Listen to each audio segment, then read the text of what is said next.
Okay guys, nandito kami ngayon sa park. Kasama ko si Mrs. at saka si Sky. Si Sky naglalaro dun sa palaruan. So ngayon ay Lunes na naman, April 6 na. Mahigit ng isang buwan simula nung pag-atake dito. Akala namin tapos na nung Sabado kasi nung Sabado wala kahit isa no? So nung Sabado wala kahit isa na warning sa cellphone namin. So walang pag-atake nung Sabado. Pero kinabukasan nung Linggo, madaling araw ba no? Umatake. Basta Linggo, may umatake na naman.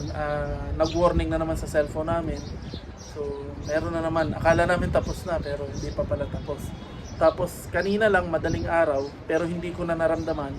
Ang nakaramdam ay si Mrs. Mga anong oras yun? 1:30 na madaling 1:30 na madaling araw. araw at Kaninang umaga, hindi ko natanggap. tsaka kaninang umaga, pero tulog pa ako, hindi ko naramdaman yung tunog sa cellphone ko.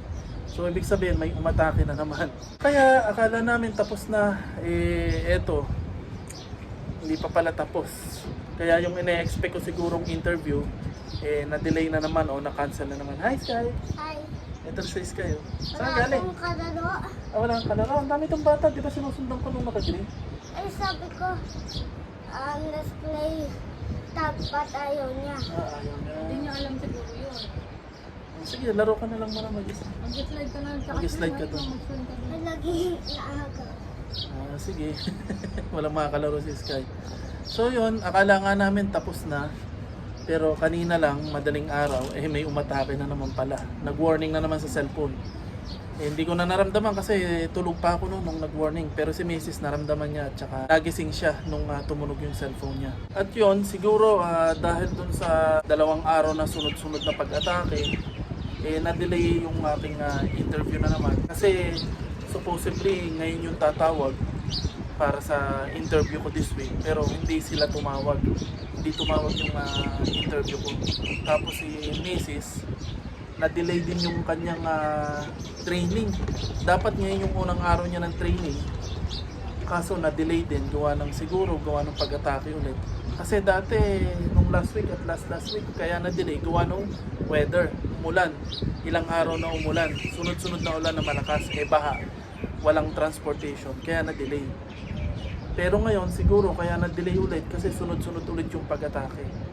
Kaya malaking epekto talaga to. Pero nung Sabado, nung naggala kami, kasi naggala kaming 3, maraming tao sa mall.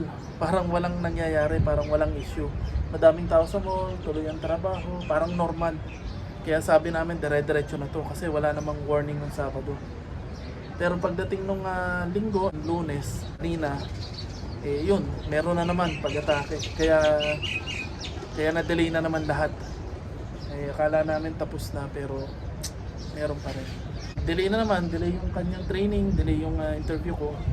Tapos diretso pa naman yung pag-a-apply ko sa trabaho. Ang problema, wala na akong ma-applyan na trabaho. Online ako ng online pero walang bago sa online, wala nagpo-post ng bago.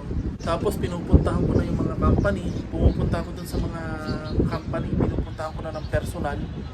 Pero yung iba kinukuha yung CV ko, yung iba naman hindi, at yung iba mostly sinasabi sa akin, ibinibigay sa akin yung email address nila, yung email kung saan pwede ko mag-send ng CV. So kagaya pa rin ng dati. Kasi pag nagwa-walk-in ako sa mga company, pumupunta ako personal sa company para mag-send ng CV. Ganun lang din yung sinasabi sa akin. Online lang pwedeng mag-apply. So binibigay nila sa akin yung mga email address and then nag-apply pa rin ako, online pa rin. So kung akala nyo hindi ko ginagawa lahat, ginagawa ko lahat. Walk-in, personal na nag-aabot ng CV, connection, mga kaibigan, mga kakilala, kinakapalan ko na yung mukha ko, nagsasabi ako ng trabaho, pero wala talaga walang tumatawag May sinasabi naman sila sa akin, pero hindi ko alam. Marami pang mga ina-applyan ako, pero hindi ko alam, wala akong experience, kaya mahirap din pasukin pag ganun. At saka yun, wala rin talagang tumatawag. Freeze hiring sila o mga stop hiring muna sila habang ganito yung sitwasyon. Kaya ayan, malapit na naman yung aking expiration ng visa. Hanggang April 22 na lang. Dapat bago mag-April 22, maka-exit na ulit kami ni Sky. So dalawa kami nge-exit, so 100%. Malaking gastos na naman. Saan ko yung kukunin? Wala namang kaming source of income. Sinabi ko nga doon sa previous video ko dati na nakakasurvive lang kami dito Kasi gawa ng mga follower ko sa TikTok, kahit pa paano nabibigyan kami ng grocery at saka ng cash para sa pambayad sa bahay. Doon lang kami kumukuha talaga ng pang survive araw-araw. At saka syempre, mga nakahingi na ako ng tulong sa mga kamag-anak ko, kaibigan, tsaka kakilala. Nahingan ko na lahat sila ng tulong. As in, tambak na ako ng utang. Kaya yan, problema na naman ulit kami kasi malapit na mag-expire yung visa ko. At yan, patuloy pa rin yung pag-atake kaya nade-delay na naman lahat. Buti na lang may mabubuti pa rin puso na tumutulong sa kapwa kababayan. Katulad ko, natulungan ako ng isang kabayan, binigyan kami kahit papano. So maraming salamat sa kanya. At yung lagi nagbibigay sa akin ng super like sa YouTube, si Law and Order. So kung sino ka man po kabayan, maraming salamat sa iyo sa pagbibigay mo ng super like. So at least makakatulong yon sa amin kahit papano. So maraming salamat sa iyo. Kapwa kabayan pa rin yung tumutulong sa kapwa kabayan. Marami dito nagbibigay ng tulong, di ba? Mostly ang karamihan na nagbibigay dito ng tulong mga vlogger, nakikita namin. So nakakita kami na nagbibigay sila ng mga groceries, mga food pack para sa mga nawalan ng trabaho.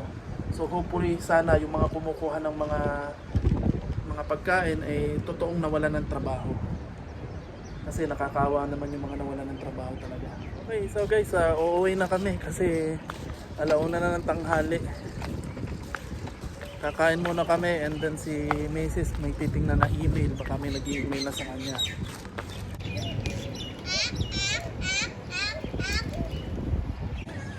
Yung sitwasyon ngayon parang COVID-19 ano? Mas matindi pa ngayon. Mas matindi pa nga ngayon eh ano? Mas matindi yung ngayon. Pero nung COVID-19, umuwi kami. Nag-for good ako nun sa Pilipinas kasi nga nawalan din ako ng trabaho gawa ng COVID-19. Yun yung start na umuwi ako sa Pinas ng 2 taon ako dun. Nagtinda kami sa kalsada para makasurvive during COVID-19, 2 taon. And then, yun, balik na ulit ako dito. Tapos nangyari ulit, parang COVID-19, mas malala pa.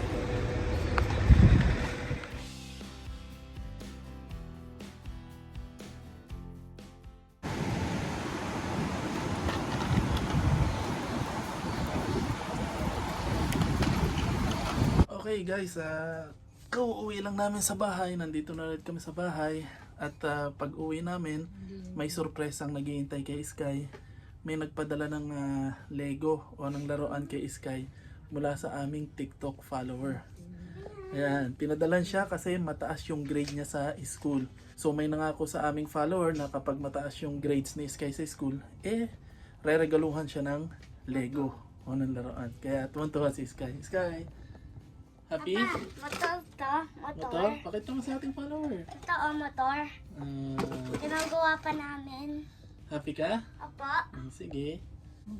So busy na siya sa pag-assemble ng kanyang bagong laruan. So paano guys, see you na lang sa susunod namin video. At huwag niyong kalimutan na mag-subscribe sa aming channel. At panoorin niyo pa rin yung mga luma kong video para masubaybayan niyo kami. Bye-bye, paalam. Sky, bye-bye na. Bye. Sa mga viewers ko nga po pala sa YouTube na nagbibigay po sa akin ng super like or super thanks, maraming salamat po. Napakalaking tulong na po nito sa amin. So salamat po kabayan sa pagtulong nyo po. Maraming salamat po from the bottom of our heart. Salamat po. Napakalaking tulong po sa amin habang wala pa po akong nakukuhang trabaho. Thank you po. Saludo po ako sa inyo. Thank you po.